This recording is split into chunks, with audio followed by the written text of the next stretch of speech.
Bonjour à tous, j'espère que vous allez bien. Aujourd'hui, on se retrouve pour voir ensemble le Hercule DJ Control Starlight. Le Starlight est un contrôleur de voix muni d'une carte son avec double sortie pour votre casque et vos enceintes. Il a été fait pour et est compatible Serato DJ Intro, mais rien ne vous empêche de faire l'upgrade payante pour Serato DJ version Pro. Il est livré avec un simple câble USB vous permettant l'alimentation et le transport de data, et il comporte de base toutes les fonctions qui vous permettront de bien commencer dans le DJing, comme les EQ, les loops, les FX et le sampler. Le Starlight est disponible au prix public de 79 €.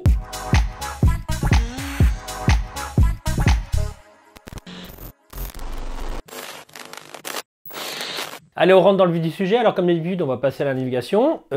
Alors là, particulièrement sur le Starlight, la navigation se fait au clavier et à la souris.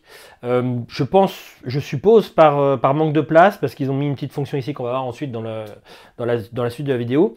Bon, là, la navigation se fait à la souris. Bon, après, c'est tout à fait... c'est comme d'habitude, hein. Vous choisissez la playlist qui vous convient, ensuite le morceau qui vous convient, et vous le mettez directement soit sur le deck 1 ou soit sur le deck 2. Je vais prendre l'exemple avec ce morceau-là.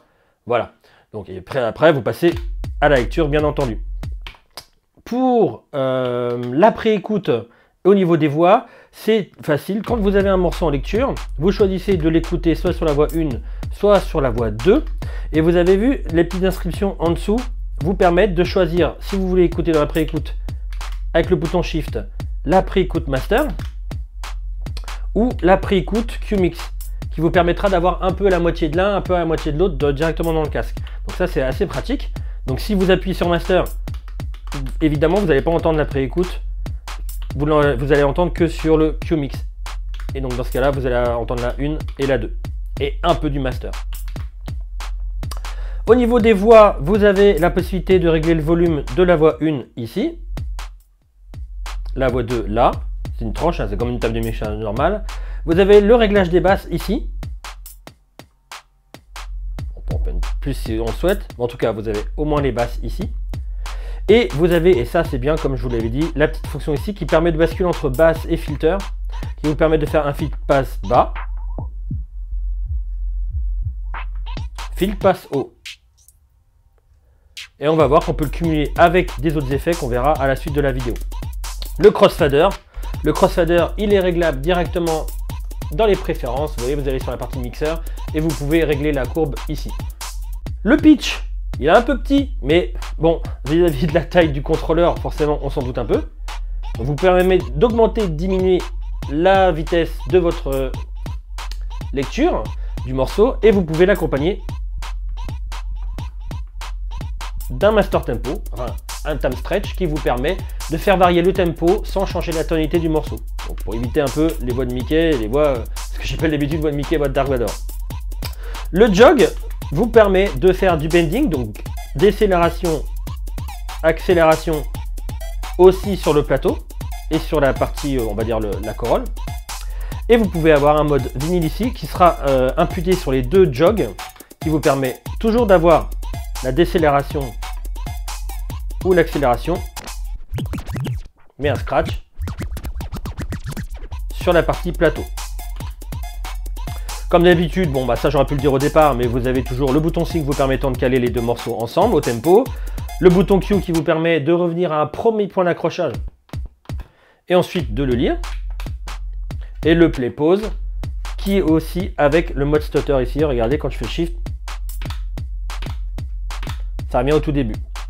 Vous avez l'opportunité de revenir aussi au tout début de ce morceau-là ou de passer au morceau d'avant. Ce que je ne vais pas faire dans la vidéo parce que ça va me faire un bug, parce que j'ai qu'un seul morceau et un seul sample dans ma playlist. Et ensuite, on passe aux effets, enfin on va dire aux pads. Vous avez 4 fonctions au niveau des pads. La première est EQ, deuxième loop, FX avec le bouton Shift et sampler avec le bouton Shift. Les EQ sont des points d'accrochage. Comme d'habitude, vous pouvez voir les vidéos explicatives, tous les tutos que j'ai fait sur les différentes fonctions. Vous avez tuto, sleep mode, tout ça, ça va vous apprendre à quoi servent ces fonctions. Donc les EQ, c'est différents points d'accrochage que vous pouvez mettre n'importe où dans le morceau. Là, en l'occurrence, vous en avez 4. Et donc vous pouvez, à tout moment dans la lecture, en enregistrer un. Alors ça peut être en mode lecture comme ça. Ou si vous n'avez pas encore l'habitude et que vous souhaitez vraiment être beaucoup plus précis, vous arrêtez par exemple la musique en mode scratch, vous mettez au tout début par exemple du clap et vous l'enregistrez. Vous les supprimez avec le bouton Shift si vous n'en voulez plus. Et ensuite, vous pouvez les jouer de manière toute naturelle en cours de lecture ou à l'arrêt. À l'arrêt, regardez, ça vous le prépare sur le bouton play.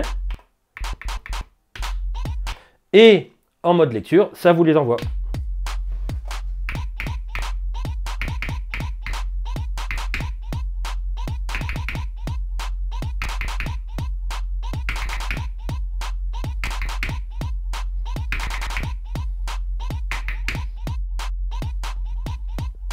Le mode loop vous permet de faire une boucle de 1 temps,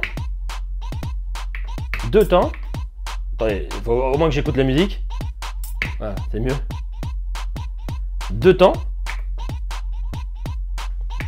4 temps et 8 temps. Ensuite, les FX avec le bouton Shift, et je vais les afficher. Les boutons FX ici vous servent à activer les effets que vous avez sur la partie de juste en dessous le morceau.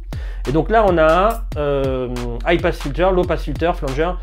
Moi, j'aime pas les flangers, donc je vais mettre un petit écho et une reverb. Le quatrième bouton va vous servir à changer les temps. Regardez, tac, tac, tac, tac, et vous revenez à chaque fois. Donc, High Pass normal, ça vous fait un peu la même chose que ça. L'écho, avec possibilité d'avoir le feedback, ou avec un filtre.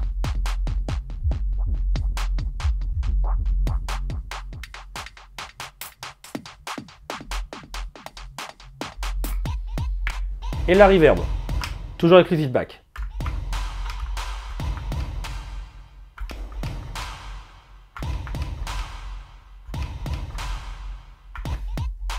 Et je peux changer les temps avec ce bouton-là.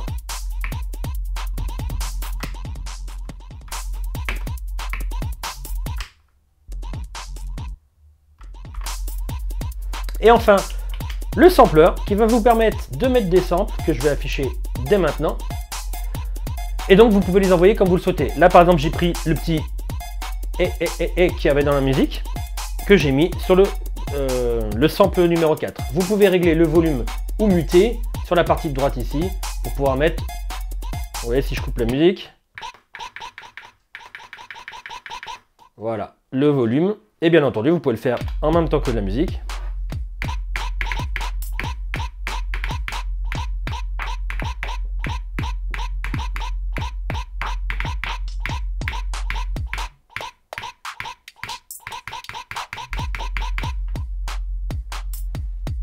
Voilà pour la partie des pads.